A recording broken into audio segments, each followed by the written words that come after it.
Hello and welcome to John and James Live. My name's John Hastings and I'm with my co-host James Seelow and special guest Bridget Long, entrepreneur, business coach, professional speaker. Welcome, Bridget. How are you today? Thank you so much. Yes, I am very, very happy to be here. Thank you for the invitation. And it's lovely to share this platform with you today. So thank you again.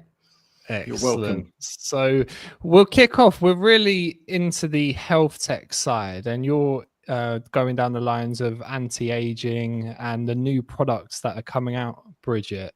So we're going to cover those as we go along in the next hour.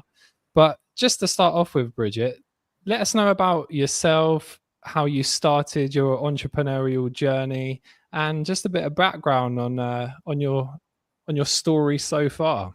How on earth I ended up here talking with you Exactly. two? Yeah. Who knows? I'm interested in Paris. I'm interested in the Paris story. Path. Yeah. Yeah. So, well, just for a bit of context, I'm originally from Poole in Dorset. I am currently based in central Manchester. I spent over 20 years living and running multiple businesses in Paris.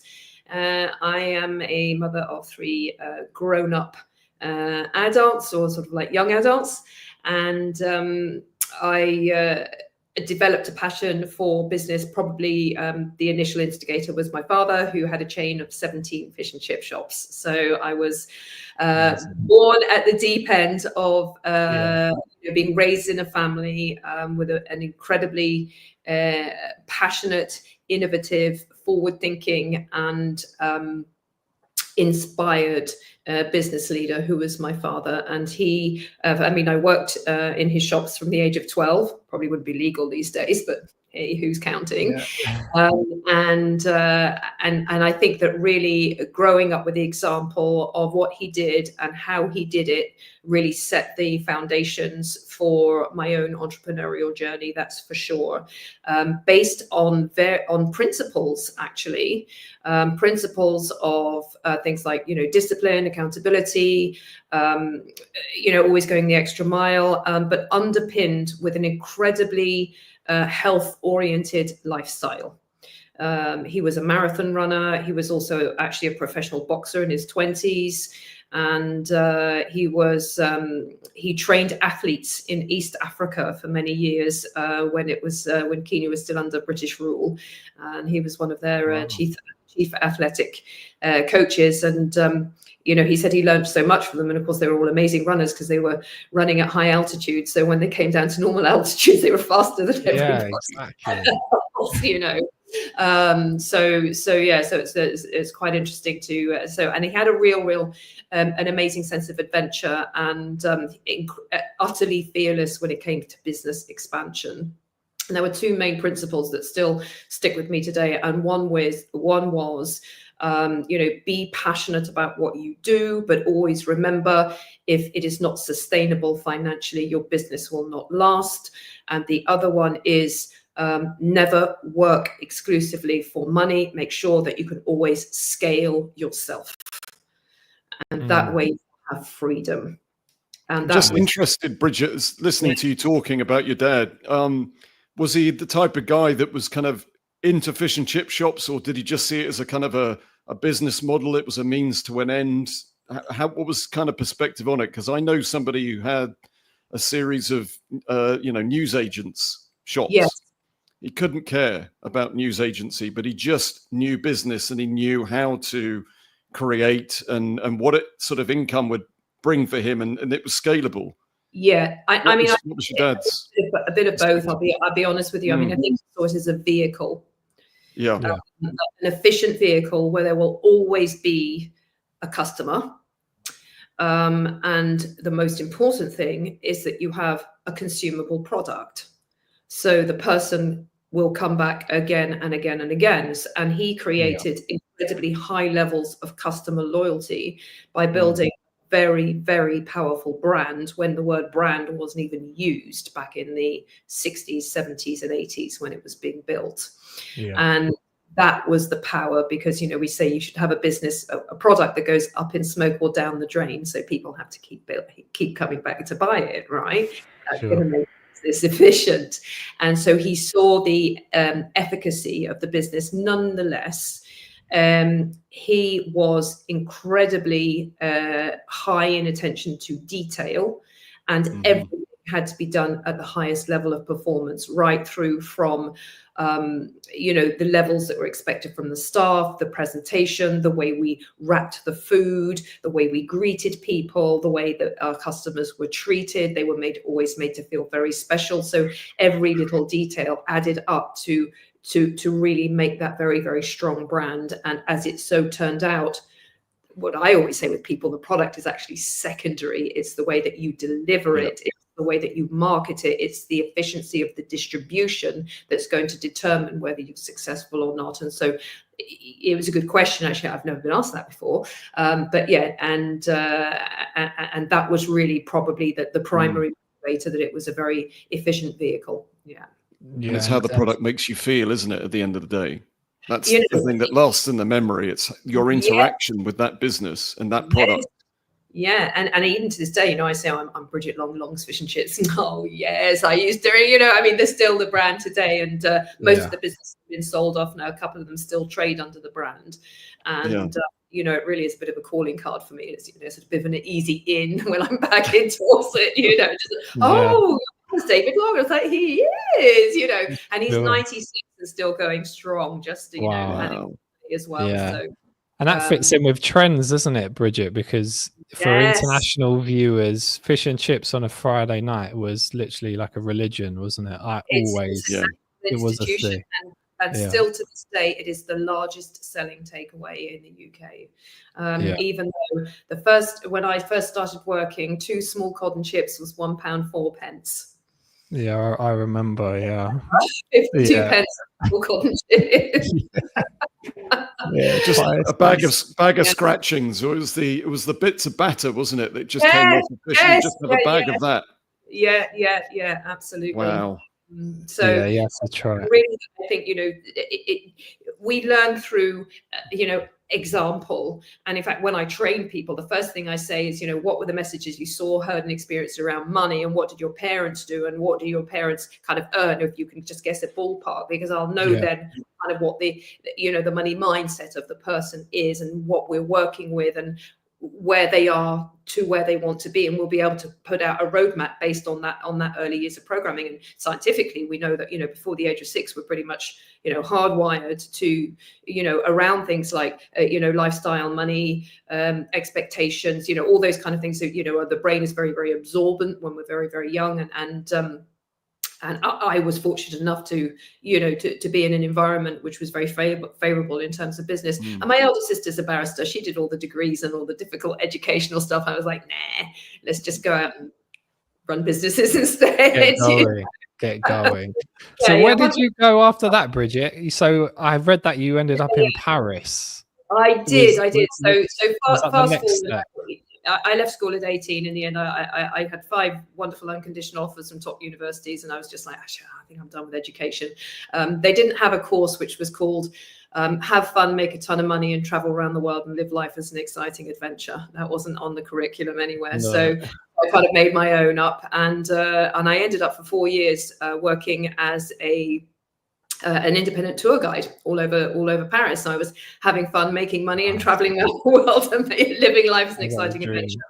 I had done a French A-level. I fell in love with Paris. And in fact, one of the first questions I asked one of the more experienced guys in the beginning is, where can I make the most money? And he said, just learn Paris. And I was like, oh yeah, I can do that. And, you know, notwithstanding the fact I'm passionate about art and history and architecture, you know, good food, beautiful fashion, and so on. So it was a natural fit for me. I became specialist in that area, which is very important. You need to be, you know, top of your game, whatever you choose to apply yourself to. And I did that for 4 years. And then I came up with the idea when I was 25 that, why don't I marry my catering experience from my family and my travel experience and buy a big hospitality and events tourism business in Paris? So at 26, that's what I did first, and had that for 5 years. Yeah, and we had 100 covers, and we would ship in coach loads of tourists in, play accordion, get them a bit drunk, ship out, get the next lot in. We used to do that 3 over on a Saturday night. We had a conversation. Sorry to interrupt. We had a conversation with a young lad, Michaela, on was it yesterday, John? I'm losing track of time here. When did we speak to Michaela? Monday, it was Wednesday, wasn't it?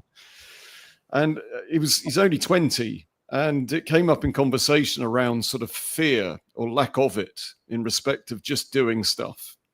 So when you were 26, was there any sort of self-doubt that came into your mind at that point, thinking, I shouldn't be doing this, or who am I to do this thing right now? Or did you just go, well, this is exciting, let's see where it goes?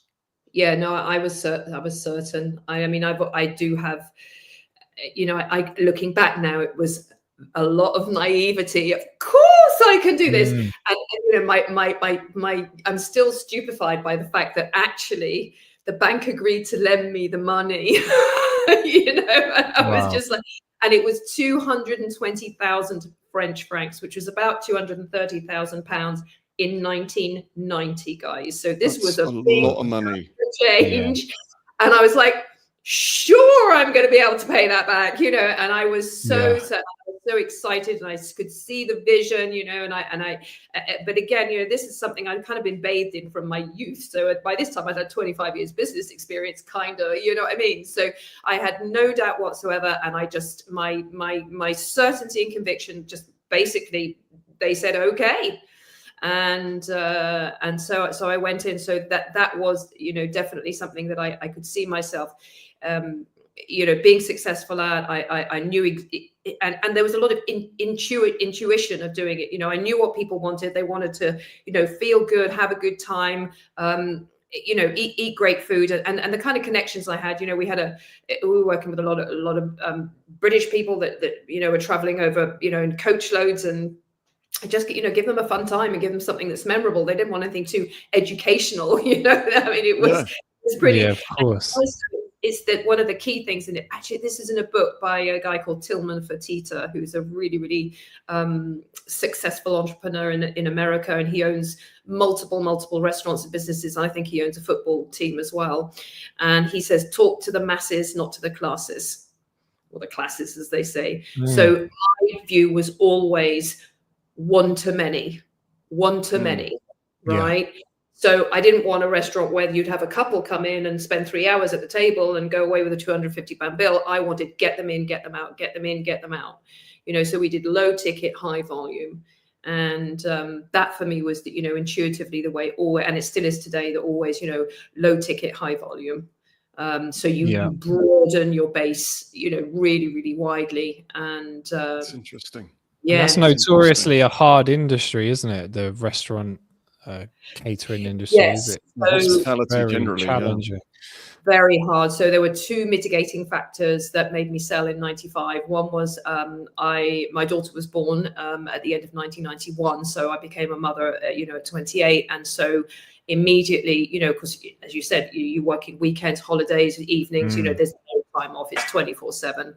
So that changed my priorities dramatically. And then the other thing was in 1994, 1995, with the you know, Europe was going into recession. And so, and a lot more people were doing what we were doing. And you know, so that there were these kind of things going on. And so in the end, it was, I made a decision to sell. And I came away with two things, saying, I will never do that again as long as I live. So sometimes having clarity on what we don't want is better than having clarity on what we do want, right? Sure, 100%. That's, you know, when people say, I don't know what I want, I just write a list of all the things you don't want. It's like, oh, do that, definitely. Right? Easy. That's easy. Yeah. So, okay, so just write down the opposite, then that clearly is what you want, is because you know what you don't want.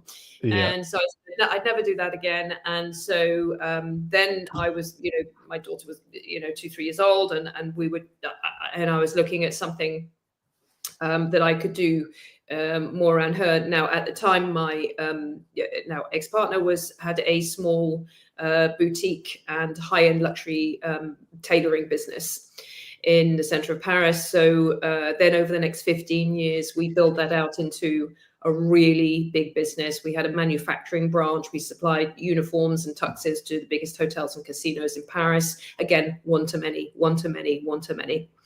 This is what we wanted. And then Lehman Brothers happened in 2008. Good old Lehman Brothers. God love them. Bank collapse. Well. Yeah. Europe, was spiraling down the drain, and I was asking myself a lot of existential questions about what I really wanted to do. Then I was a mother of 3, and I realized then that I wanted to do something, even though the business provided incredibly well for us. I mean, we had all the trappings, the private schools, the big house in the country, and all the rest of it. But it wasn't really my passion. And so I was able, as my children were growing up, I had more time. I started to look and see, okay, so what else? What can I do for me now? And so that was really pivotal in 2010. 2009, 2010. I mean, it affected everybody in one way or way, shape or form, didn't it? Just like COVID did, Yeah, massively. Like 20 years later. But out of every difficulty comes opportunity. And without disruption, you don't get expansion.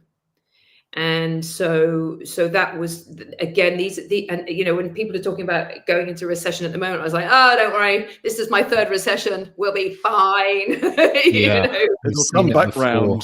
These two shall pass. Been in that rodeo before, don't worry about it, guys.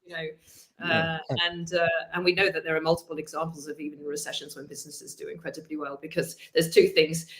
People still need to eat in a recession, and as Estee Lauder said, even in times of crisis, women still buy lipstick. Yeah, the market, I was going to say that, the market for female e-commerce in terms of the beauty industry is not go without lipstick. It's everyone you guys, because hey, I've got to buy my stuff. Yeah. Did you see the trends, Bridget? Because you've seen some major ones. I would say the onset of the internet, and then we had the onset of social media, and now we're probably just hitting the new one of AI, aren't we? Which could be the next one. So, and then there's been a bit of a convergence of trends, isn't there? With in the last 60 years, we've had a bit of a decline in human health. People are living longer, like their actual physical well-being in terms of obesity rates, diabetes, body health has decreased quite a bit, hasn't it, across the Western world? So how have you seen the convergence of some of those trends? Were you aware of those at the time, or did you just... Yes, yes and no. I mean, bear in mind, when I started working as a tour guide, I had to go to the library and get a physical map out. Yeah. Yay. And then what really happened is that I came back to the UK in early 2011. We were done with France. I was, then had become a single mother and sole provider. So that was interesting. I retrained as a personal stylist because I just thought I'll do that because that's all I could think of doing at the time. Yeah. And then from a business standpoint, there was no one-to-many model in this, not quick enough anyway. And in 2010, we still hadn't really developed, the online courses and stuff like that. It was still kind of early days. It's incredible. It's only 14 years ago, and yet, it seems like a lifetime ago. It does. But I was looking for ways immediately how I can scale, how can I scale, how can I scale, how can I scale myself. Some of my clients had asked me to recommend some health and beauty products as a stylist. I'll be honest with you, I tried everything from the cheapest to the most expensive, and I wasn't convinced about anything, but I didn't want to go down the invasive route, right? Whereas there's nothing wrong with that whatsoever, but it just wasn't for me. We call it no nip, tuck, cut, or inject, right? It was just like so brutal. And then I was just introduced to a miniaturized handheld technology. I had a demo, and I was like, oh, I think I can recommend this. So I recommended it to a few of my clients, and that business then unfolded, and is that distribution company is now in over 20 countries around the world. All right. To answer your question, John, in 2014, 2015, everything started to change because social commerce started to become a thing. Yeah. So up until then, from 2011 to 2000, sort of really, really 2015. It was about then.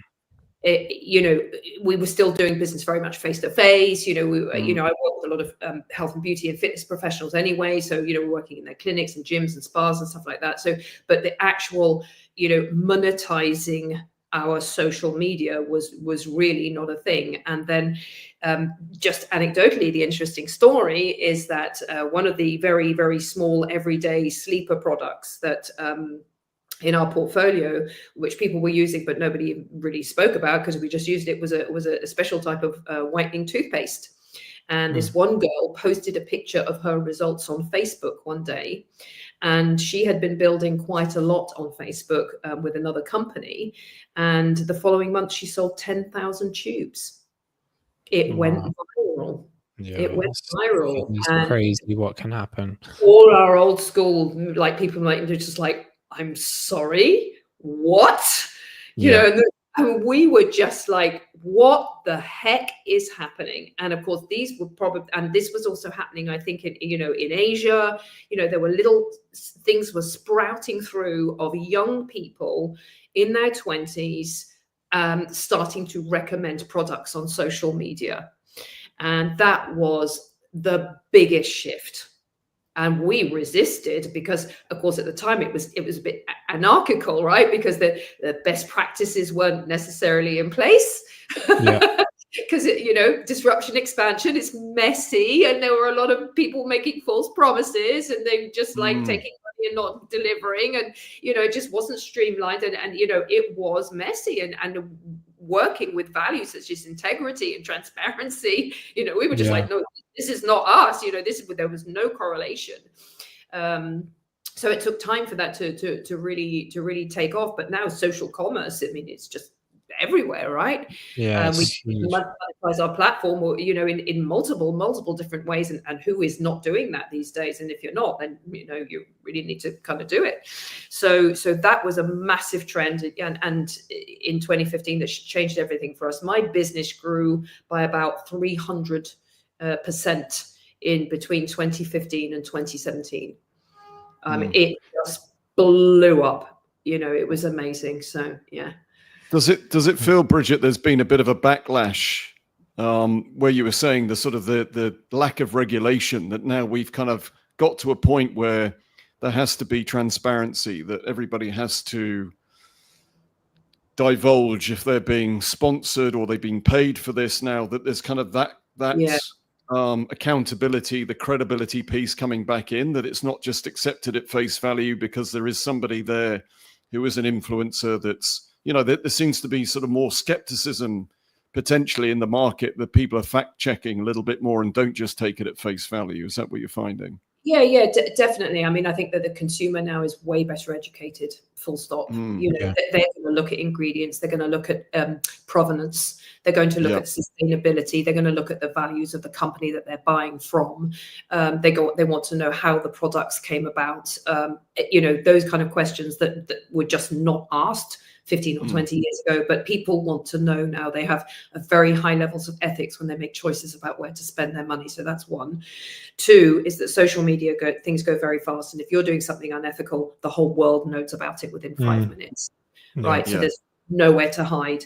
You have to show up as a really, and if you don't, it's brutal. So anybody can become an expert now, can't they? It's like I was listening to a commentary around personal training, that back in the day when John and I were doing it, we were the experts. We were being engaged as somebody who knew their stuff. Whereas now, with the onset of social media, everybody now is seemingly an expert, and they possibly know more than we do, because they're doing their research. And certainly over COVID, what they found was that people were watching YouTube videos, and they were educating themselves, and they weren't just taking it from one individual. They were getting it from a whole spectrum of different people. Correct. So now I think the way in which we can differentiate ourselves is not necessarily on the knowledge level, but it's how it's delivered and how personable it can become. So going back to what you were talking about with your dad's fish and chip shop, it's like, how are we treating our customers? How are we making them feel valued? When the information is out there, how do we then create a business that now has the customer at the center of it, and not trying to bamboozle them with information that they could get anywhere. So we can't come in as a specialist or as an authority necessarily, because they can go and within seconds fact check it. I mean, I think that, if you study how Dave Brailsford took what was the equivalent of a 3-legged donkey cycle team to Olympic champions with marginal gains, there's your answer. It costs nothing to add a little bit extra to make that customer feel special and appreciated.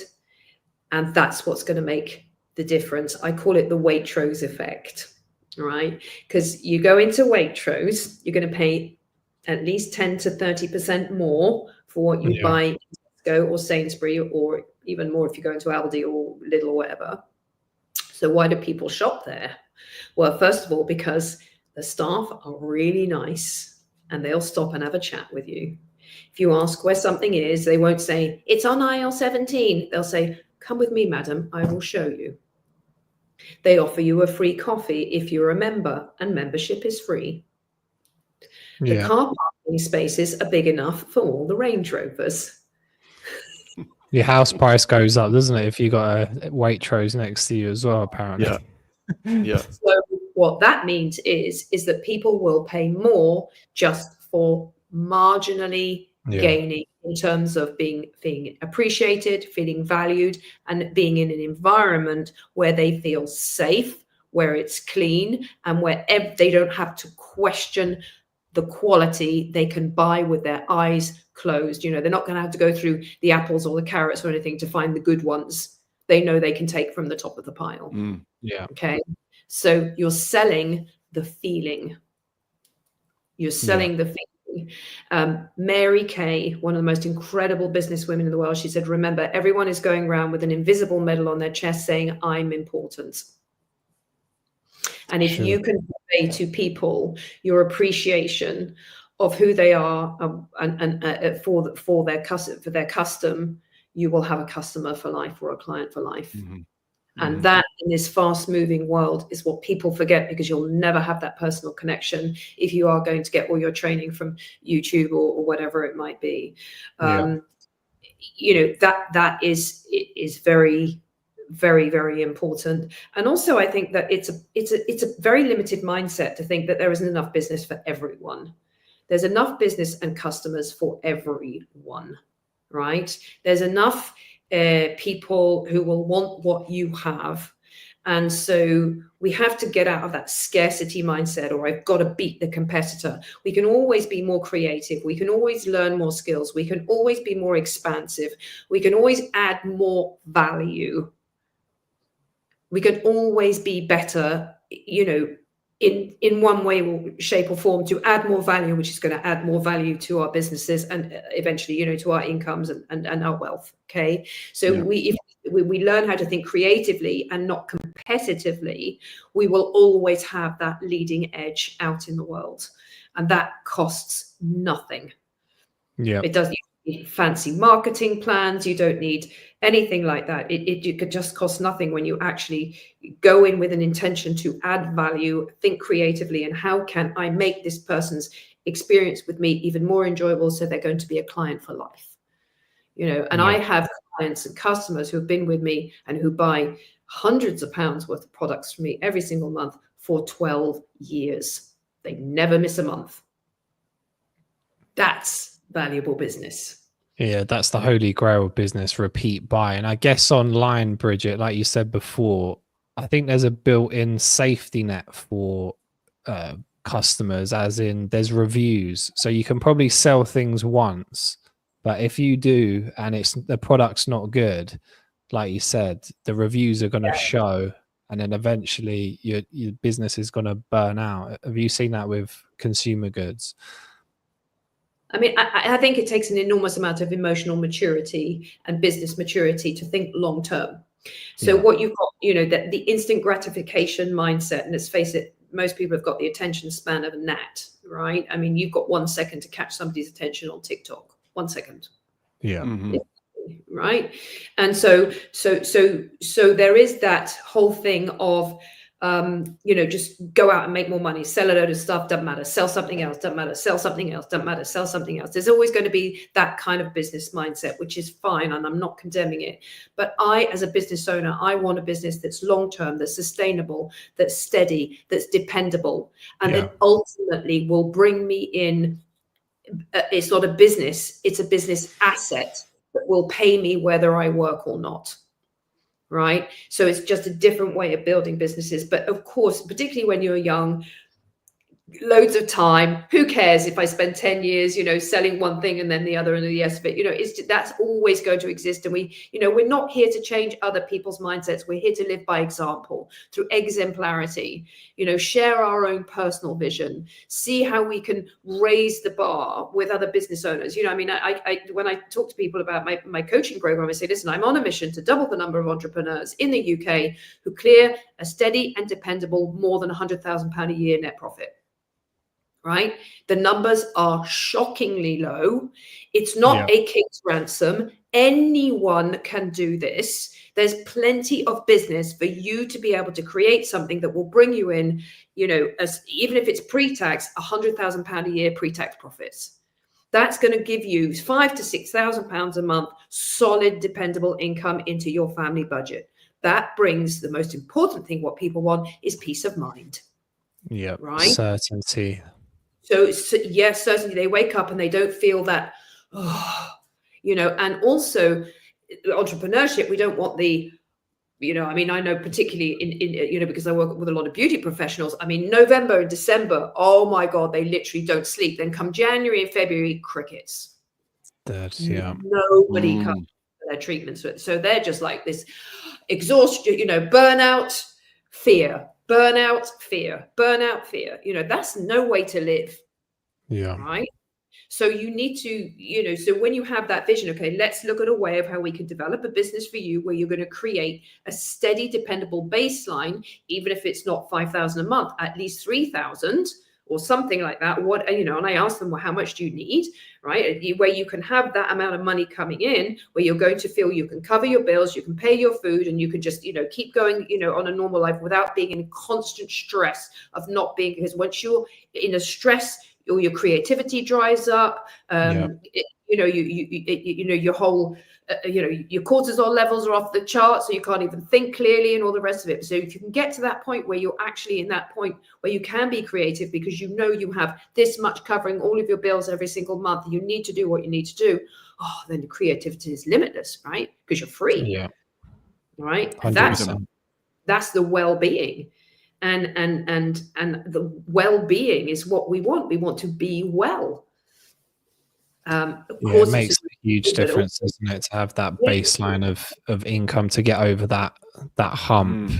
In terms of Bridget, we fast forward a little bit to the health and the tech where you're working now and some of the projects that you've got going on and the developments that I've seen. Would you like to talk about some of that? How big is this market? Where do you think it's going? And how do you feel about the whole AI space at the moment as well?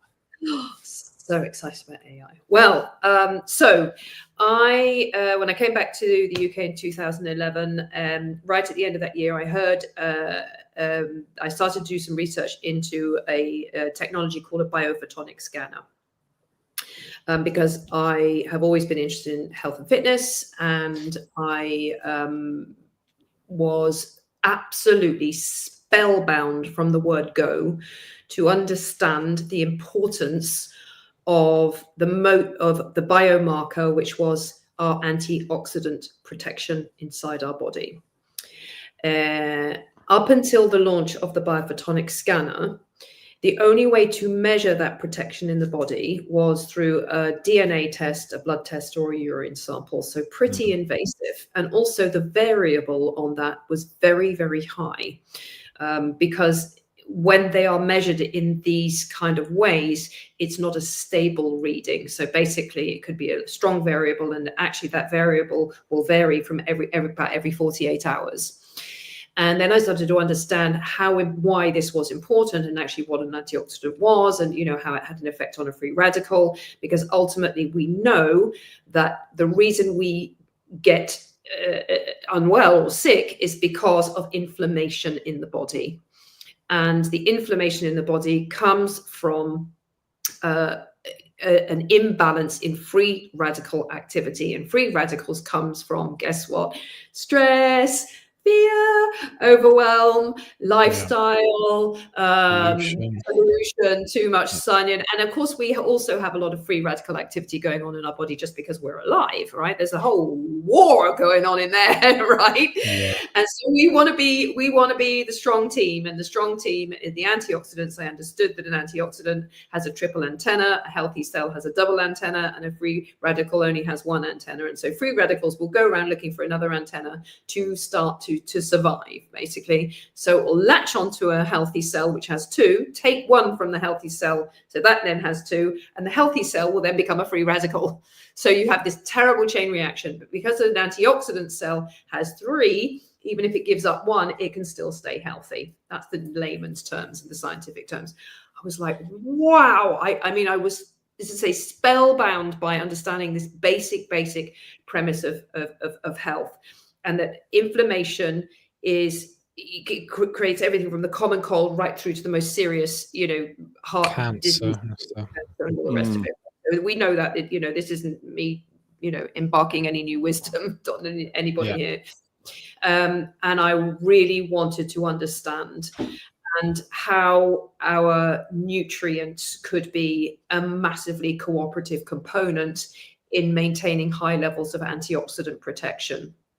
The biophotonic scanner was interesting because it was contained a special spectroscopy which was developed in the 1930s by a scientist called Raman.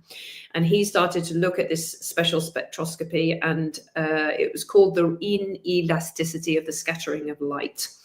And he understood that when he directed this laser onto water, it reflected off the water in different ways, and he could understand, and then it started to separate in terms of vibration from this, which gave a certain amount of reading of how much light was being reflected on the water. Anyway, long story short, that was introduced then to the National Institute of Health in America. They started to see if by any chance it would be possible to use this to measure age-related macular deficiency in the eyes. So it was a medical tool that was to help one understand why eyes stopped working so well as we aged. And it was very, very, very useful. Now, at the time, the machine was as big as this room, and but it was a major breakthrough. Then they started to see what other things this spectroscopy could be used for. And by pure chance, long story, less long, because for time reasons, they understood that when it was shined on the palm of the hand, it would then read different levels of vibration according to the amount of carotenoids that were lodged in the skin. And carotenoids, the most important frontline biomarker for antioxidant protection in the skin, comes from the word carrots, obviously, but they lodge in the skin on a much longer term than in the blood or in the urine, for example. Yeah. Okay, what do we do with this information, right? This is like actually quite interesting. And then they started to scan people and test people and see, how many have you got? How many have you got? How many have you got? And then they came along to measure this one guy, and he was just like off the charts. And they were just like, oh, there's something wrong. And they did it again, and they did it again, and it was still like really, really high. And they said, what are you doing? And he said, well, I'm not doing anything different. He said, I eat healthy and all the rest. He said, but I am taking these. And he whipped out a pack of our Life Pack supplements. And he said, well, I'm taking these. Maybe that'll make a difference. And they suddenly realized there was a correlation between the antioxidant readings and the bioabsorbability of supplements. And if they were working, it would show up in the carotenoid readings. Because the supplement market, if my memory serves me correctly, is about $450 billion US dollars a year, right? So it's a huge, huge, huge business. In fact, the beauty, wellness, and health market is about $1 trillion a year right now, right? So there's no reason that anybody in this industry can't do anything but thrive. So then they started to say, okay, so what if we could miniaturize this technology, this Raman spectroscopy, into a device where we could measure people in a short period of time to see what their score was, and then with our supplementation range, offer a money back guarantee that the score would improve if they took them. So this was 22 years ago, guys. I mean, this is, this was really leading edge stuff. Moving forward, they launched the biophotonic scanner, then the second scanner, then a third scanner, which they actually took to the top of Mount Everest to see if it would still work, and it did. And then they launched the S3 in 2013, which was measuring 300 different spectral rays, which gave an incredibly accurate reading to the level of antioxidant protection in the body. Then 26 million scans later, having scanned 15 million people all over the world, they started to work with a company called Full Power AI, who took all that data, fed it into an AI system, and created a new technology, which was much, much smaller, to be held in the palm of the hand. And in 15 seconds, this time using 246,000 different rays of spectroscopy to give us the most important health markers in our bioabsorption of our nutrients and our antioxidant protections. And that little device is called Prism IO, and we're launching that at the end of the year. Yeah. Oh, exciting. And with that device, Bridget, is that for like giving somebody recommendations on what nutrients they should be taking in terms of supplementation? Yeah. So obviously we want the highest score possible, which is going to show us that we're very healthy, and that because nobody really knows if we're actually absorbing the food that we eat. Yeah. Right. Yeah. That's the problem. It's just guesswork. And we've had people that have had actually really, really healthy diets and taking supplements, but their scores are really low because they've got a problem with the gut. Right. Because the gut just actually isn't absorbing it. Right. And other people have actually got that healthy and just like, how the hell did you get 55,000? Because they've got really, really high. And of course, we know that gut absorption is again, it's a lot of it's to do with mindset, and a lot of it's to do with stress. We know that when we're very stressed, our gut doesn't absorb very well because the body closes down and just uses the essential life-giving organs. I mean, there's a whole book about that called The Healing Code, if you're interested. It's just amazing, sort of like understanding how the body shuts down when we're under stress or fight or flight, which is what most humans complain about these days. And so when you understand that, and you can offer then a hyper personalized solution, right? Yep. Back end of it with a $400 billion market, and get this, my Beauty Focus Collagen Plus product has a 90% subscription rate. Wow. They see the results, they feel the results. It has the only collagen in the world with a money back guarantee, because we can scan people. It contains lutein, which is a strong antioxidant, as well as a peptide, a collagen peptide, and a phytonutrient. And if they don't get a higher score on the scanner, they get their money back. All right. Wow. Yes. So my loyalty. Yeah. Yes, it is cool, because I know I worked in cancer rehab, and one of my clients who had prostate cancer, he used to get his bloods done in Harley Street, and then he was given bespoke supplementation. But because he got a lot of that done through an insurance company, so he was getting the top level experimentational drugs and treatments there. So he'd never been healthier since he got prostate cancer, really. Yeah. So ironically, and I was just thinking, if something for the masses, because you can OD on certain supplements as well, can't you? You think you're doing a good thing. Yeah, I mean, the whole thing is that of course you need to do your due diligence, and you need to be, you need balance. Everything needs balance. That's for sure. And you need to be, if you can't measure it, it's not real. Right. Yeah. And people, of course you get this placebo effect, I think, blah, blah, blah. And I'm not saying that none of them work, but, I've scanned people who have been taking supplements all their life, and, we're on a £200-400 a month budget, and that their scores have been absolutely pretty disappointing. And it's sorry, And also it's a really, really good indicator is that, you can have a consistently high score, and then suddenly you start seeing it drop and nothing's changed and nothing's changed. It could be an indicator of an underlying problem, because we want to be in the preventative, not the preventative, not the curative, right? We want to get ahead of the curve here. And you're right about people living longer, but we're talking now about health span, not lifespan, or, die young as late as possible, right? And, I'm 62 next month, this girl's got to go on for a little while longer, Yeah, you don't want to get old and be unhealthy. That's the thing, do you? Living an extra 20 years of pain. So is this replacing, or could it replace the need for blood tests, Bridget?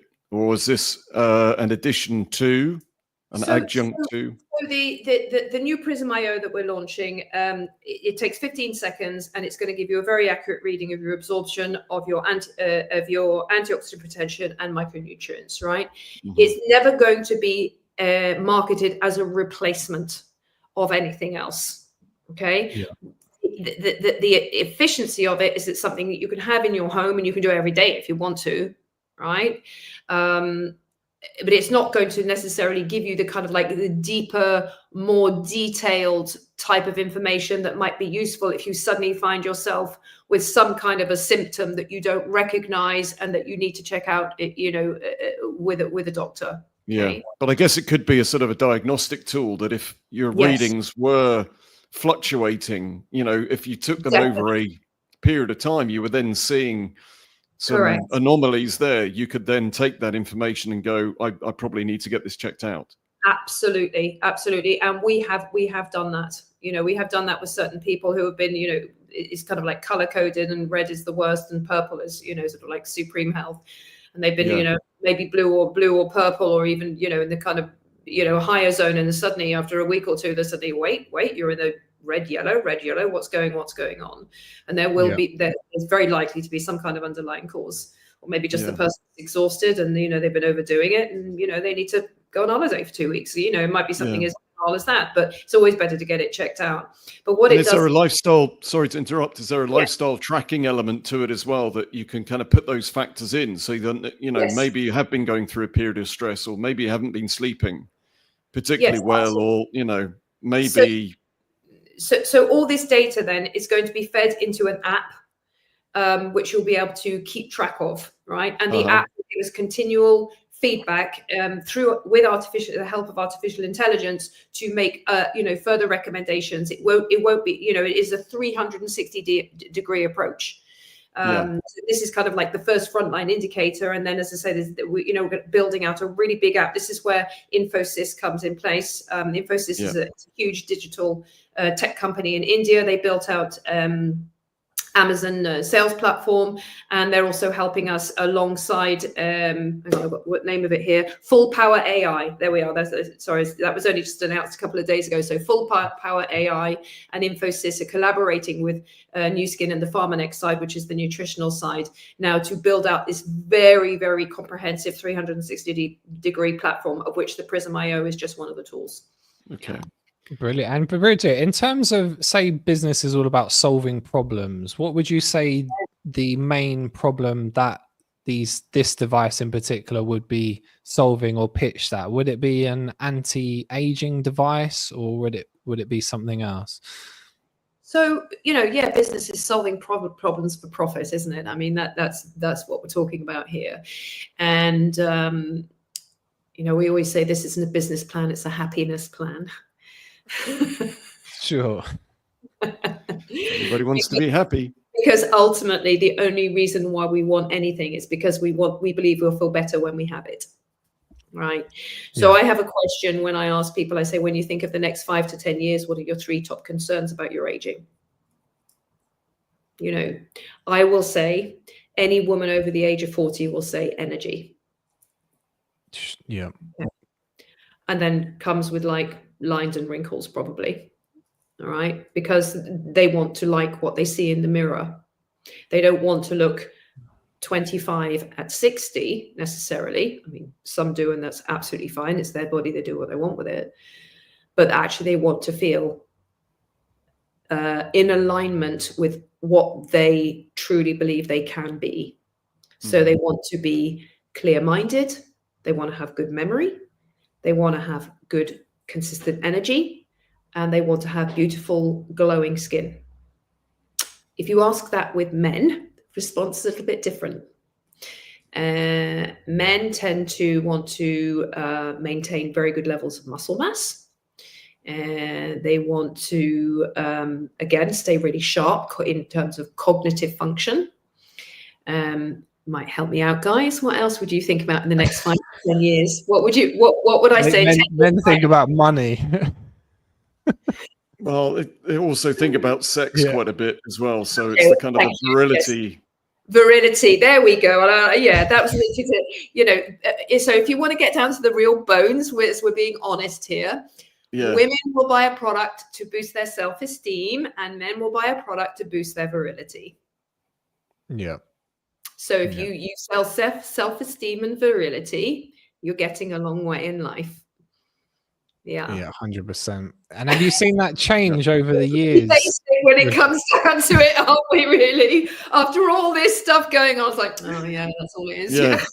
We went very quiet then. We don't need it, John, do we? We've got enough virility and sort of, testosterone that's the least of my veins. problems, to be honest. Oh. Have you seen a switch in this over the years, Bridget, in terms of women and the anti-aging thing, or wanting to look young? Has it always been that way? Always. It's just always. I mean, Estée Lauder said women will, always buy lipstick in times of crisis, and that was said 70, 80 years ago. No, it fundamentally, actually, that there is very little change. I mean, I only have 15 years hindsight in this particular business, so it's actually not that long. But no, I think what has changed, though, is that these kind of questions are being asked by people much, much younger. I mean, you said I was allowed to say, I shit you not, I did not ask myself those kind of questions at 25. Yeah. I never thought about that. So because people's health's decreased, Bridget, since she was 25, there's been quite a marked decrease in probably women's health. People are having kids later, the obesity levels are much higher, the food quality is poorer, maybe there's a lot more pollution and stress. Or is it social media? Probably why. I mean, I don't know. I mean, you probably know better than me. I'm not quite sure what the statistics are. Let's go just for the UK for the moment. But what I do tend to find, or maybe that's just my algorithm, which works like that. I see a lot of young people who would prefer to be on Instagram holding a shake rather than holding a beer. It's kind of trendy to have an amazing body and, be in the gym 6 times a week and look absolutely incredible and all the rest of it.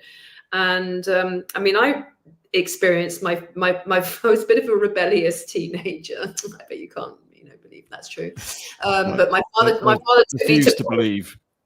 took me to Paul Gym when I was 18 and told me to start lifting weights, and it might knock some sense into me. So I've been kind of bodybuilding all my life. Yeah. He wasn't wrong. He knew me very well. And but today, I mean, you go past anywhere here in Manchester, there's a gym on every corner, and it's it's always full of people.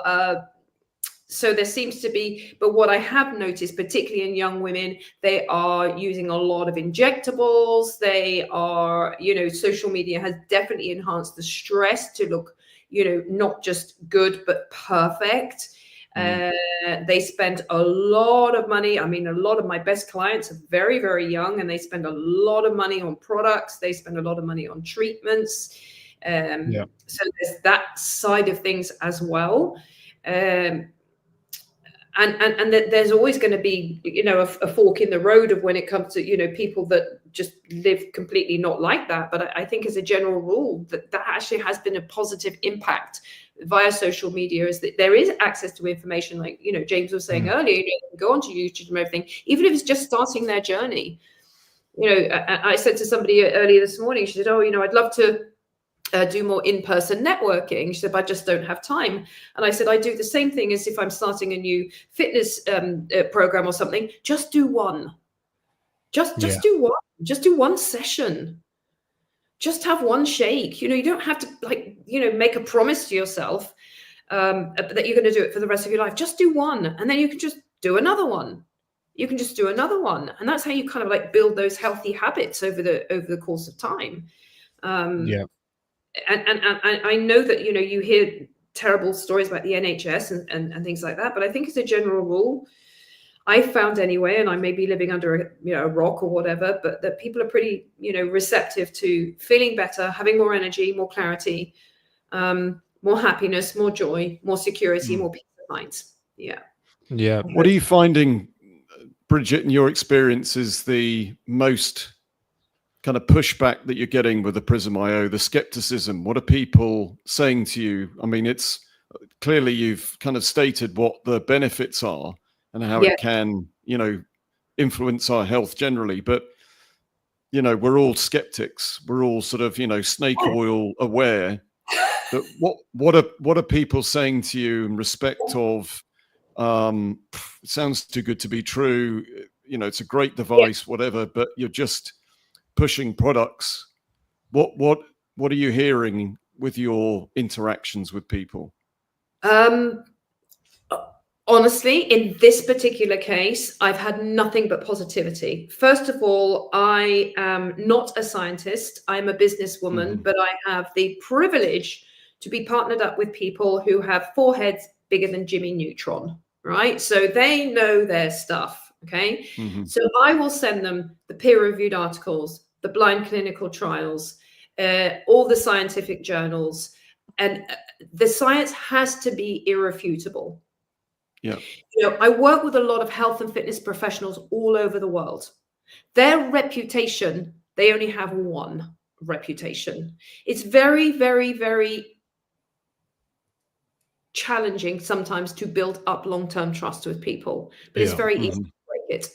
And when you break a trust, you're pretty much done. Yeah. People, it's going to take a lot. One chance, really. Huh? Yeah. You've got one chance. Literally. Okay. So when I'm working with these people, believe me, they will go into every single detail before they'll even try the product themselves, let alone recommend it to anybody else. Okay. Yeah. So that in and of itself is testimony to this science is irrefutable. Okay, because they were the ones with the letters after their name. They're these people that are actually selling the products to their clients. They're the ones whose reputation's on the line. And so they have to know that the science is irrefutable and that everything stacks up. Okay, so that's the first thing is I'm not here to convince or persuade anyone. If you want to read the information on it, here you go. I'll see you in 6 months once you've been all the way through it, right? Sure. I think as well that the longevity of the scanner, particularly, it's 22 years. It's won multiple awards. #1 beauty and wellness device system brand in the world, 7 years running, nominated by Euromonitor, which is an independent, advisory body recognized worldwide. So this isn't us just saying, look how amazing we are. Of course, we're going to say that, right? Of course we are. We're just saying, just distance yourself from what we're saying and just, be curious enough to go and look at the facts. I always say, bring your skepticism and an open mind. Yeah. Right. And I believe that that's a good thing because it will sort the wheat from the chaff. This is a very, very serious project for us. We have a lot of fun along the way. Don't take ourselves too seriously, but this is a serious project for us. And so we want to know that if we're working with people, whether it be just, which is probably not the right word, but if working with clients that we love and adore and that we value, that we take it seriously, we take them seriously. And even yesterday, I was helping somebody get started. And I said, we have another app which does the skin consultation, and it's extremely precise. And I said, it's going to give you a list of all the products that you could use. I said, just for the love of Pete, don't buy them all. And I could have been just like, buy them all. You need them all. I was like, no, you do not need them all. Just choose one or two to get started with, right? So we can get a result on your face and you can start showing your before and after photos. Similarly with the before and after photos, we have the collagen, and also people just taking the supplementation, because this isn't just proven on the machine. You just need to look at them. You're just like, what happened to you, right? Yeah. And so this is where the credibility and trust, because trust is the bedrock of everything. When you have built a rock solid trust, you're going to work really hard to make sure that you keep it. And I will honestly say, I in those 15 years, it's been the one thing that's been more important to me than anything, and I truly believe now, and I'm very grateful for that people know if I say something, they can trust me. Okay. And sometimes I do a lot of pro bono. I do a lot of, I help people for free often. And, in the coaching side, and their other businesses and so on, and often I beat myself up and I say, God, I really shouldn't give so much away, because, but ultimately it is all a process of building trust in my audience and in my community. I will always try and add value. I will always go the extra mile. That's something. My father, when he was in Kenya, he worked for a while in the Coca-Cola factory. After he left, he was a mounted policeman out there on this athletics program. And he said the one thing he learned from working in Coca-Cola, he said, it didn't matter whether you were sweeping the floors or you were the chairman of the board, you gave your absolute all to every single task, every single day. You gave the best of yourself, no matter how menial the task. Right. And he said he took that lesson and used it to transform his fish and chip business. No matter how hugely important to do and I had another mentor. She's an amazing Vietnamese woman. She says to me, Bridget, she says, it's not about doing it right. It's about doing it exactly right. It's like, yeah. Okay. and that's where you get that marginal gain, right? Which is what I talk about. That's where you get the marginal gain. I've just started today, so I'm on day 36 of posting on TikTok. It's been so hard, you guys. Oh my God, video we every haven't day. started yet. And of course, I've been repurposing it across LinkedIn, which is totally un-LinkedIn like content. Yeah. I was like, God, I'm just posting this everywhere. We're teetering on the brink of TikTok, aren't we, John? Yeah, that'd probably be next. But is that where you see things going, Bridget, in terms of all of this AI automation, which is great in the background, but the actual people connection, that's where people are missing authenticity and that realness? Because I heard with people like Gary Vaynerchuk saying that live sales on places like TikTok is gonna be the next biggest trend, apparently. I mean, it could be. Listen, I'm very, very skeptical about the speculative. I like to work with what I've got in my hand. Right? I use AI, I use chat every single day just to refine what I have created myself. I say we have three forms of intelligence: human intelligence, artificial intelligence, and divine intelligence. Right? And when you combine all three, we're pretty good. All right.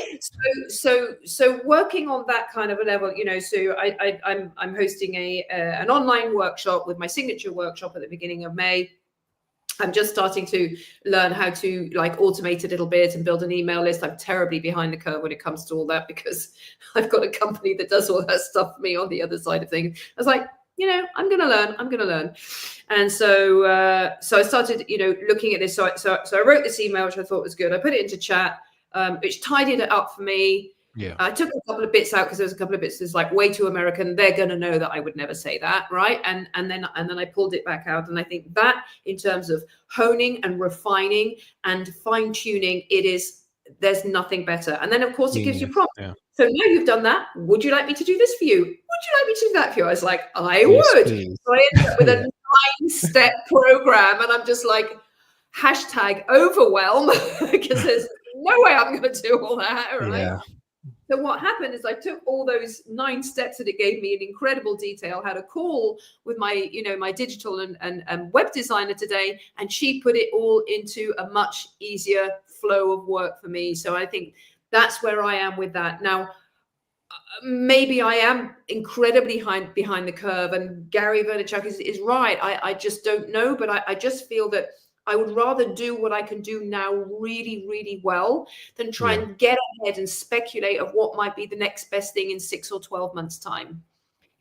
That's just the culture of, oh, what's next? What's next? What's that? Instead of hunkering down and getting really skillful at what you're doing now. I would much prefer that. And in fact, I heard someone say the other day, and I think it's very true, what's the difference between a billionaire and everybody else? One, they become very highly specialized in their very unique field.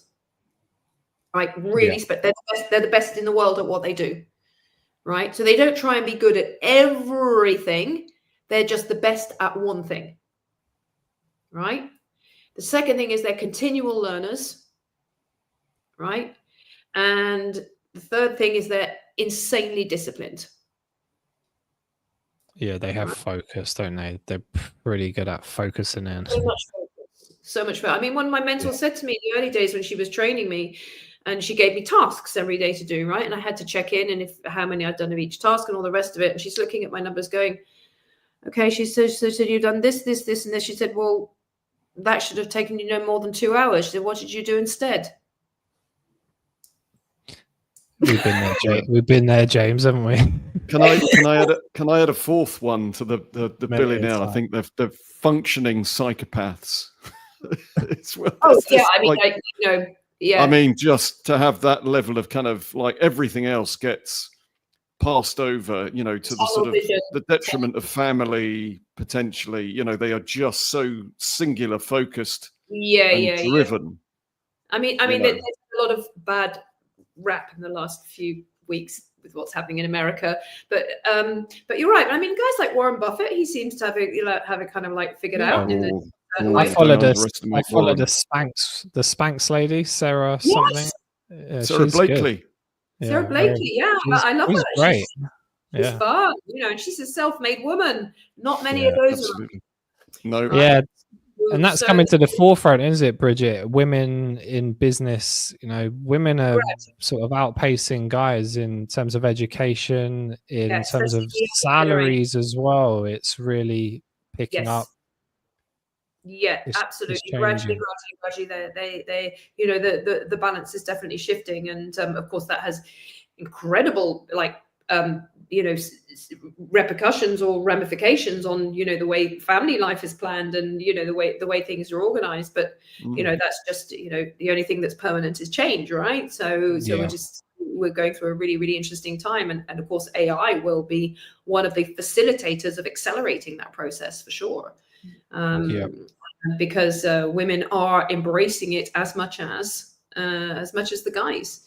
So and also there isn't that dependence anymore. I mean, even though I co-ran our clothing and manufacturing business for 15 years, being a mother of 3, of course, I didn't have the same kind of front of house role as I would have done if I hadn't had my children. Don't get me wrong, I mean, nothing is better than having amazing kids, but it did shift the balance in terms of financial well-being. Actually, when the divorce came, I was very financially vulnerable and things did not go well.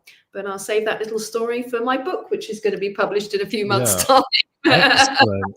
I just wanted to ask you what your TED Talk was about quickly. You did a TED Talk. It's interesting. Yeah. I mean, it wasn't the best. I am a professional speaker, and I've spoken on stages all around the world to huge audiences in some cases, which is always fun.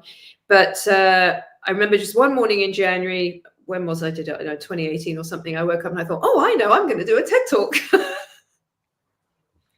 As you do. Yeah, why not? I went onto Google and I was like, how to do a TED Talk. Yeah. Maybe that's what's got me through in life. I'm just so blindly naive of all potential obstacles. I was like, Pippi Longstocking. Do you know who she is? I've heard. Yeah, she's a fictional Swedish character, and she has a saying, I've never done that before, so I must know how to do it. Sure. Yeah, you've got to face those fears and So I just basically went on and I was just like, oh, you just apply. And then I saw Southampton University was doing a TEDx event. And I was like, I was living in Poole at the time. I was like, oh, okay, it sounds pretty good, right? Yeah. So then I applied, and I didn't realize is that most people have months to prepare. And and there was like at least 5 or 6 hoops to jump through. You had to go through interviews. You had to submit a proposal. You had to submit a speech. You did all the rest of it. I thought you just like turned up and had a bit of a chat with you. Yeah. Which I was used to. But then they gave me a theme, which was breaking barriers. So that made it very easy for me because I just did breaking barriers of the mind. All right. And because, it looks like a business plan, but actually it's just a personal development journey disguised as a business plan, right? We kind of know that, don't we, right? And so I met with these amazing organizers in Southampton that I'm still in contact with today. They were just such this beautiful young team from Southampton University. And they talked about, breaking through the barriers of the mind. And I did touch briefly on, the catalytic moment that changed everything for me 15 years ago. And how I realized that actually the only thing that's ever stopping us, holding us back is mind, our poor quality of thoughts, and more particularly in this day and age, how our thoughts are scattered. So we get a bit of good and we get a bit of bad, and we get a bit of good and we get it's just scattered. And the hardest work in the world, and I was just re-listening to this today for about the 50th time, which is The Science of Getting Rich by Wallace D. Wattles. And he was saying, the hardest job in the world is learning how to think differently, consistently. We're hardwired from a young age to think certain ways about every single subject in life. God bless our parents or whoever it was who raised us. They were doing their best they could, right? There's no blame here. But when we actually decide that the way I think is when we know that the way we think is what we produce on the outside, so our bank accounts, our bodies, our relationships and everything, it's a direct correlation. And we say, okay, well, I'm not completely satisfied with that type of, result. I'm going to have to learn how to think differently. That's when the real work starts. Of course. Good luck with that. Yeah, it's tough. On that note, practice, training, discipline. Every morning I do the miracle morning. I've been doing that. I've probably missed 3 days in the last 15 years. I get up early. I do it, I put my phone on, and I'm constantly reading and learning and, note taking and all that kind of thing, just to really stay on point. And if you hear the big tennis players like Djokovic and who did I hear speaking about that the other day? Djokovic talking about the law of attraction. Yeah. Oh, there you go. Vegan as well, wasn't he, Djokovic? Yeah, it's an interesting one. Mainstream now, people talking about, how you have to train your brain, your mind to think differently, but not just every 5 minutes, every 24 hours, constantly. And that's when you think how powerful the mind is, because it actually can drive people to self-annihilation. So, Definitely. there's no other stronger tool. And, it actually makes getting a six-pack like a walk in the park compared to trying to train, Yeah. I know the 70+% of the top 5 FTSE 500 company CEOs do meditation or train at like 5 in the morning. So they're very much into their routines in the morning, aren't they? Yeah. A lot of them do transcendental meditation. Ray Dalio, I think, is one of them. Yeah. It's your hero, John, isn't he, Ray? Assistant speaker, Mr. Dalio. Yeah, he's nothing. So in terms of Bridget, when's this device out, and where can people find you in the future? Yes, so thank you for that. So we are in pre-launch for the end of 2025. In the moment, we're still working with a biophotonic scanner.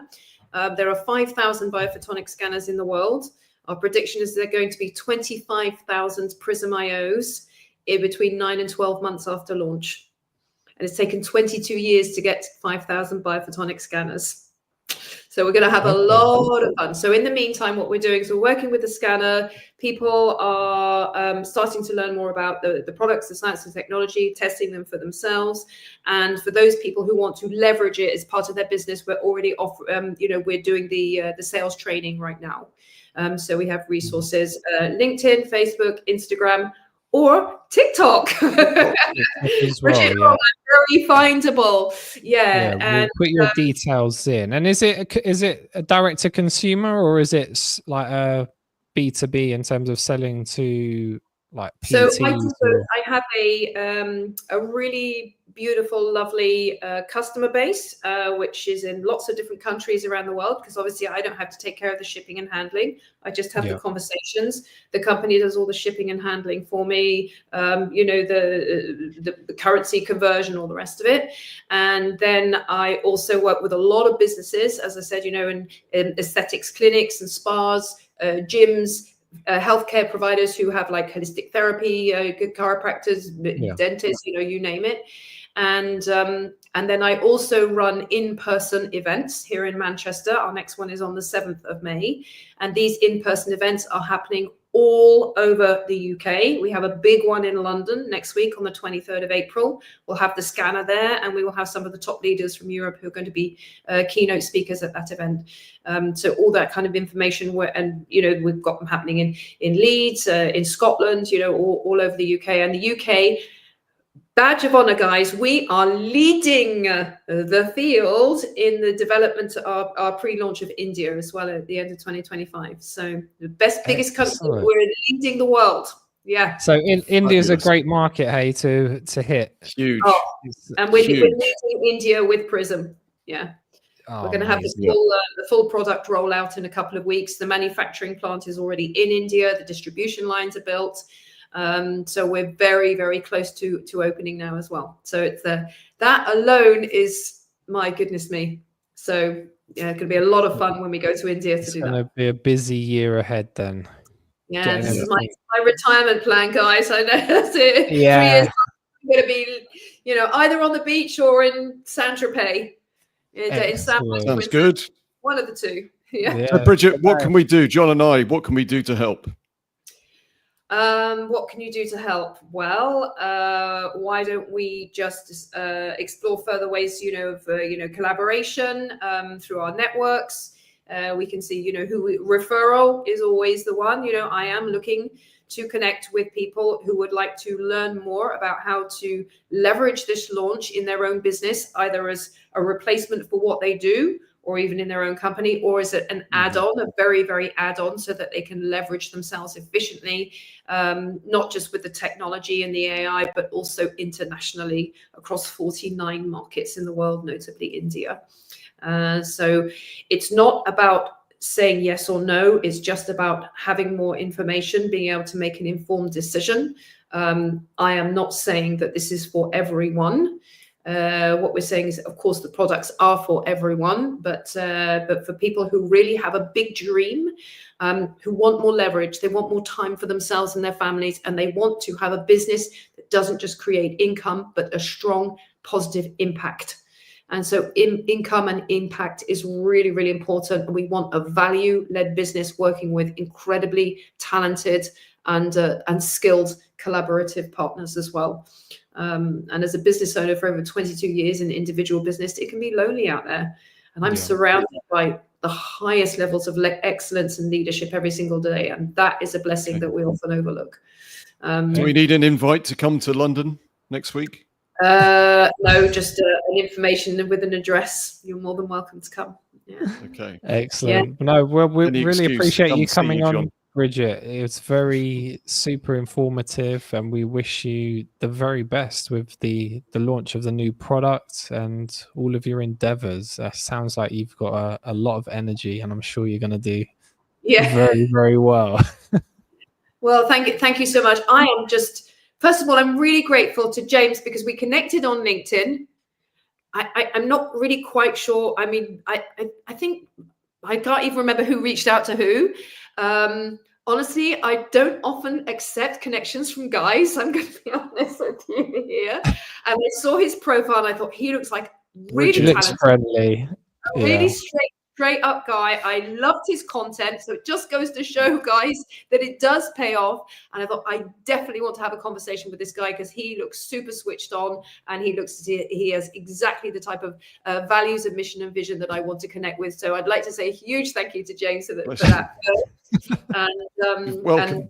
Then we've got two very kind of like full and frank conversations before this happened today. And then he told me, obviously, John, all about you and the way you guys are collaborating. I found that so inspirational, and I'm really, really grateful to have made this connection. So thank you very much. Thank you, Bridget. Thanks, it's exciting time. So yeah, best of luck. And let's keep in touch, and we'll keep tabs on how things are going. It'll be very exciting. Absolutely. Wonderful. I would love to. Thank you again. Have a wonderful. Thank you, Bridget. Yeah. Thank you. Right. Oh, happy Easter, guys. by the way. Forgot to say that. Happy Easter. Easter. Thank you. See you later, guys. Bye-bye. See you. Bye.